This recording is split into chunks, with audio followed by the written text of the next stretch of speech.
In the mid-2000s, BlackBerry controlled a significant share of the global smartphone market, dominating business communication and secure messaging.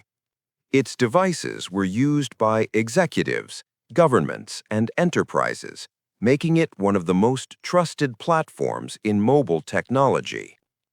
At its peak, BlackBerry was valued in the tens of billions, with a model built around hardware, network control, and subscription services. But in 2007, the launch of the iPhone introduced a different concept of the smartphone, focused on software, touch interaction, and applications. At first, the shift appeared limited, as BlackBerry continued to rely on its existing strengths and user base. However, as app ecosystems began to scale, user expectations started changing faster than BlackBerry's product direction. What looked like a stable market position was already being redefined by a new platform model. Within a few years, competitors built ecosystems that BlackBerry could not match or integrate into. What followed was a rapid decline in relevance, as the company lost control of a market it had once defined. In the early 2000s, BlackBerry became the standard device for business communication, built around secure email and real-time messaging. Its network infrastructure allowed messages to be delivered instantly, giving it a clear advantage over traditional mobile phones. Governments, corporations, and financial institutions relied on BlackBerry for reliability and security. This created a strong user base that depended on the device as a core productivity tool. Revenue was driven by both hardware sales and recurring service fees tied to its proprietary network. At this stage, control over both device and network gave BlackBerry a tightly integrated system. The company focused on refining this model, improving efficiency, and maintaining its enterprise dominance. The system appeared stable, but it depended on users continuing to prioritize communication over broader smartphone functionality. By the mid-2000s, early signs of change began appearing as smartphones started moving beyond communication into broader functionality.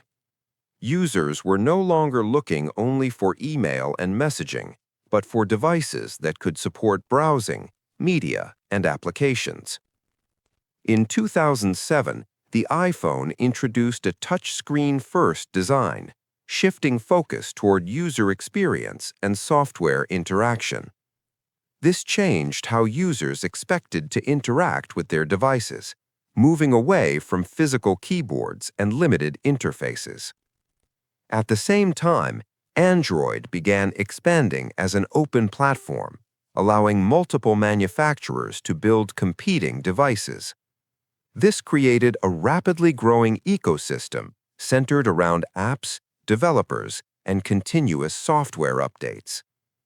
BlackBerry continued focusing on its existing strengths, assuming its enterprise model would remain dominant. By this point, the market had already begun shifting toward a model that BlackBerry was not fully built to support. As app ecosystems expanded, users began choosing devices based on available applications rather than messaging capability. Developers focused on platforms that offered scale and better tools, concentrating their efforts on iOS and Android. This created a feedback loop where more apps attracted more users, further strengthening competing platforms. BlackBerry's platform struggled to attract developers, limiting the range and quality of applications available. Attempts to introduce touch-based devices were delayed and lacked the refinement seen in competing products. The company continued relying on its keyboard and enterprise positioning, even as consumer preferences shifted rapidly. What once defined its strength became a limitation as the market moved toward flexible, software-driven experiences. By this stage, BlackBerry still had presence, but it had already lost control of the direction the market was taking. As competition intensified, BlackBerry attempted to respond with new devices and a redesigned operating system. The BlackBerry 10 platform was introduced to compete with modern smartphones, but it arrived years after the shift had already taken hold. By then, users and developers were already committed to established ecosystems with far larger app libraries. Without sufficient applications, even improved hardware could not attract or retain users at scale. At the same time, the company faced internal challenges aligning hardware, software, and developer strategy. Frequent delays and fragmented execution reduced the impact of its response in a fast-moving market. Competitors continued advancing, improving performance, design, and ecosystem integration at a faster pace. What remained was a late attempt to catch up in a market that had already moved beyond its original model. By the early 2010s, BlackBerry's global market share began declining rapidly as users shifted to competing platforms. Sales dropped as consumers and enterprises moved toward devices with larger app ecosystems and better user experiences. The company attempted to recover through new product launches, but each release failed to regain lost momentum. At the same time, developers continued prioritizing iOS and Android, reinforcing the gap in available applications.